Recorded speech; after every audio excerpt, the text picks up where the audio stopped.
እንዴት ናችሁ? ደህና ናችሁ? ሀይሚና ብሩክ ዛሬ እንግዲህ ይሄን የቅቤ ፍራንክ በቃ እያገዛችሁ ነው። ስለዚህ ሀይሚ ጸጉሯን ስትፈታ ቅቤ ትለመከካለች። እውነት ቅቤ ምንም አያረጋትም። የቅቤ ፍራንክ ይሰራ በሉ። አሁንም አይቻለሁ ስጽፉ ነበር ኮሜንት ላይ።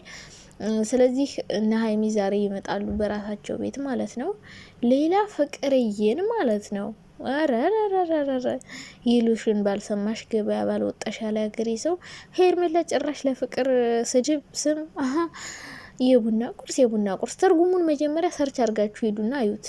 ስድብ መስሏችሁ ከሆነ ስድብ አይደለም። እሺ የቡና ቁርስ በጣም የምትወደድ ትንሽዬ ምግብ ናት። ከረፎላ እና አሽቃባይ ሰፈሮች እንዴት ናችሁ? ደህና ናችሁ? እኔ በጣም ደህና ነኝ። እናንተ ወይኔ ፍቅርን አሸማቃችሁ ልገሏት እኮ ነው። በእናንተ ቤት ማሸማቀቃችሁ ነው ማለት ነው። ምድረ ወረተኛ ማለት ነው። ወረተኛ ሰው ወረተኛ ነው አለ ሀገሬ ሰው። እሺ የቡና ቁርስ እሰይ። የቡና ቁርስ እኮ ማለት ነው በጣም ተወዳጅ ምግብ ትንሽዬ ሆና እናንተ ስድብ መስሏችሁ ነው እንጂ ለሷ እኮ በጣም ጥሩ የማዕረግ ስም እየሰጣችኋት ነው። ትንሽዬ ሆና ጣፋጭ ሁሉ ሰው የሚፈልጋት ማለት ናት። የቡና ቁርስ ገባችሁ?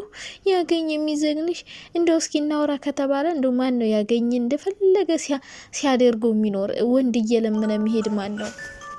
ስለዚህ የቡና ቁርስ ስድብ መስሏችሁ ከሆነ ስድብ አይደለም። ሁሉም ሰው የሚፈልጋት በጣም ጣፋጭ የሆነች ትንሽዬ ምግብ ናት። ኦኬ ከተግባባን አይደለ? እንዳገኘ የሚዘግናችሁማ እናንተ ናችሁና ተሳዳቢዋ ናት የቡና ቁርስ መባል ያለባት። እንደውም የቡና ቁርስ ስድብ ከሆነ ማለት ነው ያገኘ እንደፈለገ የሚያረጋት ሽማግሌ ሳልክ ሳያገባ ዝም ብሎ እየሄደ ቤቷ እንትን የሚላት እንደፈለገ ሲገላብጣት ስሜቱን ሲያበርድ ሲሸናባት የሚያድረው ይቅር በለኝ ጌታዬ። ማይሆን መጥፎ አማርኛ እንድናገር አታድርጉኝ። ገባችሁ አይደለ? ስለዚህ ማን እንደው ክብረ ቢስ ቆሻሻ እናውቃለን። ሰው ፍቅር እንደዛ አይነት ሴት እንዳልሆነች ሁልሽም ታውቂያለሽ። በጣም ቆንጆ፣ ብዙ ሰው የሚወዳት የሚፈልጋት፣ ደግሞ ስለምትበልጣችሁ ቆንጆ ስለሆነች እየቀናችሁ ነው አይደለ? ትክክል እኮ ናት እያልኩ አይደለም። ይሄ አብረሽ ጋር ምናምን የምታረገው ነገር ልክ አይደለም። ግን ፍቅር ደግሞ አብረሽ ጋር የምታረገው ነገር ለእሷ ፈልገው አብረሽን እንዳልሆነም ታውቃላችሁ። ትናንትናም ተናግራለች ለምን ይህን ነገር እያደረገች እንዳለች። ሩታና ፍቅር አንድ ላይ ሆነው እንደሆን እንደምታዩት ነው ፎቶቸውን ቪዲዮ ባለፈው ሲሰሩ ፍቅር አሁን አብረሽን ጣርታው ምናምን ሩታ ዛጋን ያደለው ምናምን የምትለው የፈለጉት ነገር እስኪስተካከል ነው። ከተስተካከለ በኋላ እውነቱን ይናገራሉ። እናንተ ምን አስቸኮላችሁ? ፍቅር እንደዚህ አይነት ባህሪ የላት። እኔ 100% እርግጠኛ ሆኜ መናገር ስለምችል ፍቅር አብርሽን ብትፈልገው ኑሮ ካሁን በፊት ብዙ ጊዜ የራሷ ማድረግ የምትችልበት ብዙ አጋጣሚ አለ። ግን ሩታ የአብርሽን ደካማ ጎን ስለምታውቅ ፍቅርና ካለችው የትም ቦታ ስለሚሄድ ነው በፍቅር የገባች። ስለዚህ ልብሳቸውን እንኳን እዩት ቢያንስ ማለት ነው እየተቃየሩ ቪዲዮ እየሰሩ ፍቅርና ሩታ። እናንተ የእውነት ፍቅር ሩታ ህይወት ውስጥ ገብታ ወይ ሄርሜላን ቀማቻት? ሄርሜላ ሲጀምር የስራዋን ያገኘች የስራዋን ያገኘች እሷ ያደረገችው ነገር መልሶ እጥፍ ድርብ ሆኖ እስከነወለዱ እየተከፈላት ነው። ስለዚህ ፍቅርን የቡና ቁርስ እያላችሁ ለማሸማቀቅ ወይ ለማሳደብ ሞክራችሁ ከሆነ ትርጉሙን ተርጉማችሁ ማወቅ ትችላላችሁ። ጎግል ላይ ሄዳችሁም ተርጉሙ።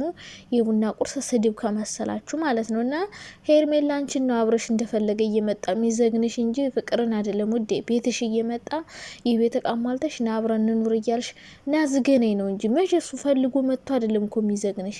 ፍቅር እኮ ቢያንስ ማለት ነው ሰዎች ፈልገዋት ደውለውላት ነይ ብለዋት ምናምን ነው። አንቺ እኮ ኑ ብለሽ ለምነሽ ነው ለምነሽ ማለት ነው። ሄርሜላ እኮ ለምን አብረሽን በግድ መቼም ይሄን አትገዱትም አይደል?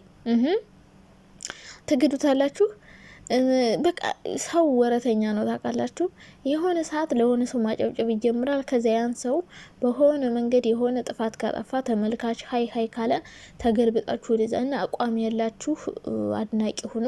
እኔ ሄርሜላን አልጠላትም። እኔ በነገራችን ላይ አንዳንድ ሰዎች በቃ ምን ልበላችሁ፣ እኔ የሶስቱም ሴቶች ጥላቻ የለብኝም። በነገራችን ላይ የሶስቱም የሩታም የፍቅርም የሄርሜላም ሴት ስትሆኑ እንደ ራሳችሁ አስከብሩ። ግን ራሱን የማያስከብር ሴት በጣም የሚደብረኝ። አሁን ሄርሜላ አሁን የነ ሩታ ህይወት ውስጥ ዘው ላይ ገባች ሴት ናት። እሷ ደግሞ ሰው መሳደብ ራሱ አትችልም። ምክንያቱም እሷ ከነሱ የሆነ ሰው የምትሳደቡት እናንተ ከዛ ሰው ተሽላችሁ ስትገኙ ነው።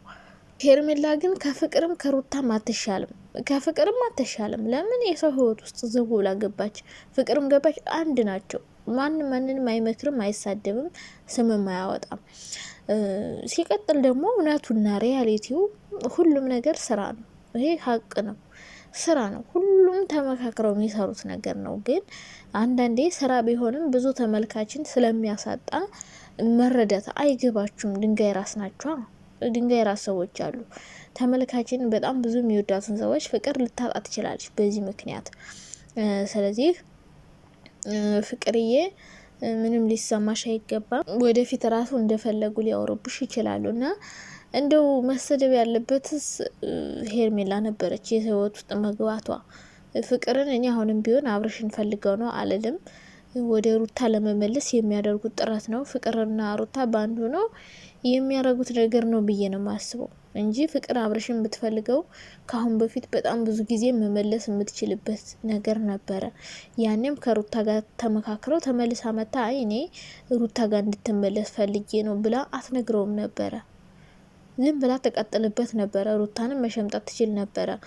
ግን ሁለቱ የጀመሩት ነገር አለ። ሄርሜላን ከአብርሽ ህይወት ማስወጣት፣ ከዛ ሩታና አብርሽን አንድ ላይ ማድረግ። ሄርሜላ ሲጀምር መውጣትም አለባት። ምክንያቱም አብርሽ ከልቡ ቢወዳት ኑሮ ፍቅር ስጠረው ፍቅር ጋር ሄድም ነበረ። ሩታ ጋም እንደዚሁ ቴክስት ሺ ጻፋ አለች። ሩታም እውነት ይሁን ውሸት የምናውቀው ጉድ ባይኖርም ግን ጻፈ ብላለች፣ ዞሮ ዞሮ ማለት ነው። ስለዚህ ሁላችሁም ማሰብና ማድረግ ያለባችሁ ነገር ምንድን ነው? እውነቱ ሌላ ስለሆነ ዝም ብላችሁ የሰው ስም አታጥፉ። ፍቅር ደግሞ በጣም ጎበዝ፣ ተወዳጅ፣ ከሁሉም በጣም ምታምር፣ ውበቷ እንዴት ታምራለች መሰላችሁ የኔ ቆንጆ። ያለ እድሜዋ እሷ እኮ ልጃችሁ ልጃችሁ ትሆናለች። ሁላችሁም ሩታንም ሄርሜላንም ይበልጧታል። ስለዚህ እሷ ህፃን ስለሆነች ቆንጆ ስለሆነች ያው ቅናት ነው ሄርሜላውን የቡና ቁርስ ምናምን ያስብላት። ሲቀጥል ሩታና ፍቅር አንድ ላይ እንደሆኑ ግልጽ የሆነ ነገር ነው። እዚህ ጋር እኛ ጋር መተው መቼም ማድረግ የሆነ ሰው ቅዳቅዶ ይህን ነገር ላረግ ነው ብሎ ለሰው አይናገርም፣ ካደረገ በኋላ ነው። እና ሙያ በልብ ነው። ፍቅርዬ ሂጂበት፣ አቃጠያቸው። ሄርሜላ ደግሞ በቃ አሁንም ቢሆን አብርሽ እንደሚወድሽ እኔ ይወድሻ ብዬ አላስብም። ቢወድሽ ፍቅር በጠራችው ቁጥር አይሄድም። ፍቅርም ሩታም አይፈልጉትም፣ ግን አንቺ እልህ ይዟቸዋል። ስለዚህ አንቺ ህይወትሽን ማዳን ከፈለሽ ራሷ እንድታድን እናንተ ሄርሜላን እንወዳታለን የምትሉ ሰዎች ምከሯት። እኔ ሄርሜላን ፍቅርም ሩታም ጥላቻ የለብኝም፣ ሁለቱም ይመቹኛል። ግን ደግሞ ጥፋት ማን ነው? ጥፋተኛ ማን ነው? ትክክለኛ ማን ነው? ይህም ማለትም አይቻልም። ምክንያቱም የተሰጣቸውን ካራክተር ሁሉም እየተጫወቱ ነው። ግን እንደ ድራማው ስናይ ሄርሜላ እንደዚህ ከማይፈልጋት ሰው ከሰው ህይወት ውስጥ ገብታ በግድ ከኔ ጋር ሁን ማለቷ ተገቢ ነው ብዬ አላስብም። ፍቅርን ቢያንስ ራሱ ፈልጓት ነው የሚሄደው፣ ራሱ ፈልጓት። ሩታ ደግሞ የልጁ አባት ነው፣ ለመመለስ ብትሞክር ይሄ ምንም የሆነ ጥፋትም አይደለም። ይሄን የሚታየኝ